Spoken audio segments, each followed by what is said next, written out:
Everyone welcome to my channel Shilpa's daily life. তো সকালবেলা উঠে দেখো এখানে চা বসিয়ে দিয়েছিলাম।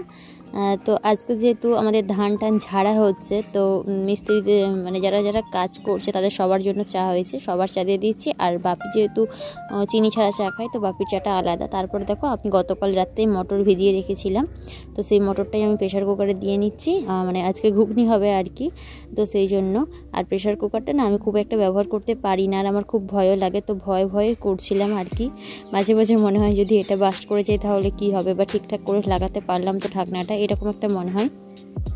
তো এটার মধ্যে দেখো আমি একটু নুন আর হলুদও দিয়ে দিলাম যাতে সেদ্ধটা হয়ে যায় তাড়াতাড়ি। লবণটা দিলে একটু তাড়াতাড়ি সেদ্ধ হয়ে যায়, সেই জন্য দিয়ে দিলাম। আর এমনিতে প্রেশার কুকারে তো তাড়াতাড়ি সেদ্ধ হয়েই যায়, তো যাতে স্বাদটা ঠিকঠাক থাকে সেই জন্য আমি আগে থেকে একটু পরিমাণে লবণ দিয়ে দিলাম, তা না হলে কড়াইয়ের মধ্যে লবণটা ঢোকে না আর কি, সেই জন্য। তো এবার দেখো এটাকে আমি সেট করার চেষ্টা করছি, তো একটু অসুবিধা হয় আর কি। তো এখানে দেখো আমি বসিয়ে দিলাম। আর তারপরে দেখো এখানে আমি পেঁয়াজ কেটে নিয়েছি আর টমেটো কেটে নিয়েছি। অন্যদিকে দেখো আমি আদা রসুনটাও বেটে নিয়েছি। আর এবার এখানে দেখো আমি আলুটাও কেটে নিয়েছিলাম, তো সেটাই আমি এখন ভাজতে বসিয়ে দিয়েছি। আর মটরটা একদম ভালোভাবে সেদ্ধ হয়ে গেছে।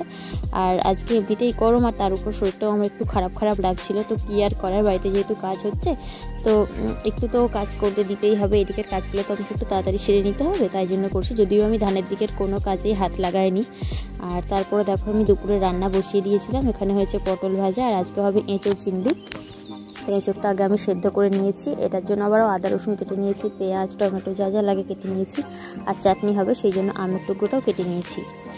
আর এখানে আলুটা ভাজা করতে বসিয়ে দিয়েছি। আর এখানে তারপরে আমি মুড়ি নিয়ে বসে গেছি। তো রান্না করতে করতেই মুড়িটা খাবো বলে চামচ নিয়েছি, আর তাতে একটু চানাচুর নিয়ে নিয়েছি আর কি। চলো এটা খেয়ে নিই। আর এইদিকে আমার রান্নাটাও হয়ে গেছে।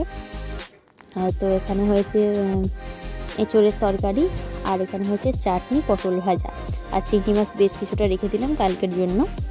তারপরে দেখো বিকালবেলা আসতে বলেছিল আমার বোন, তো সেই জন্য ভাবলাম একটু চাউমিন বানিয়ে নিই, আমাদের সন্ধ্যাবেলায় টিফিনও করা হয়ে যাবে, আর ও আসতে ওকেও দিতে পারবো। এখানে দেখো বাড়িতেই ছিল বিট, সবজি বাগানে হয়েছিল, তো সেই বিটটা তুলে এনেছিল মা, সেটাই ভেজে নিয়েছি বিট আলুটা, আর পেঁয়াজ দিয়ে করে নিয়েছিলাম। এখন 6টা মতো বাজে, আর আমি চলে এসেছি ছাদে, বেশ সুন্দর হাওয়া দিচ্ছে। আর দুপুরের দিক করে না অনেকগুলো জামা কাপড় কেটেছিলাম, যেহেতু আজকে বুধবার, কলেজ যাইনি, বাড়িতেই ছিলাম, তাই ভাবলাম আজকে জামা কাপড়গুলো কেচে দিই, কারণ কি এরপর বৃহস্পতি শুক্র আবার কলেজে যাবো, শনিবারে টিউশন, তো অনেকগুলো জামা কাপড় পরেছিল, তাই জন্য কেচে মিলে দিয়েছিলাম।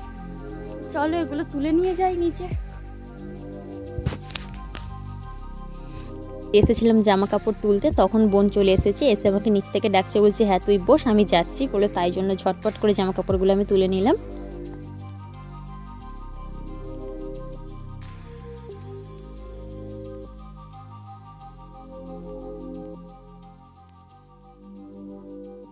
পরে বোন চলে গিয়েছিলো আবার কিছুক্ষণের মধ্যে, 15-20 মিনিট মতো ছিল, চলে গেছিলো। আর এখন 8টা মতো বাজে, আমি এখন চাউমিনটা খেতে বসেছি।